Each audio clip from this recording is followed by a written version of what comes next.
আমাদের সম্ভাব্য সত্য, জন্ম যখন নিয়েছি আমাদের সবাইকে মৃত্যুর মুখে পতিত হতে হবে। কিন্তু মৃত্যু নিয়ে সবচেয়ে বড় একটি আমি বলবো ভুল ধারণা আমাদের সবার মধ্যে, যে মৃত্যুর মাধ্যমে সব শেষ। ইসলাম সে ধারণার সমর্থন করে না। এরপর আল্লাহ পাক আমাদের জন্য শাস্তি এবং পুরস্কার নির্ধারিত করে রেখেছেন। আজকে যিনি আমাদের সামনে খাটিয়ার উপর শুয়ে আছেন, আমার আপা, অল্প কিছুদিন আগে ওনার সঙ্গে আমি দেখাও করে গিয়েছি।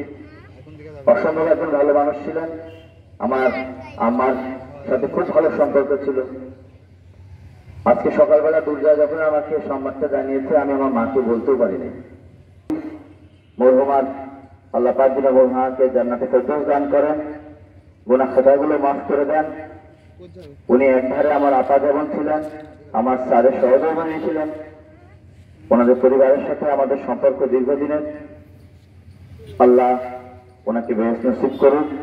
আমি আমার বক্তব্য দীর্ঘায়িত করতে চাই না। ওনার শোক সন্তপ্ত পরিবারের জন্য সংবেদনা রইল। সেই সঙ্গে সঙ্গে আল্লাহ রাব্বুল আলামিনের কাছে দোয়া করছি, আল্লাহ যেন তাদের শোক সম্বরণ করার শক্তি দান করেন। ধন্যবাদ সবাইকে। আসসালামু আলাইকুম।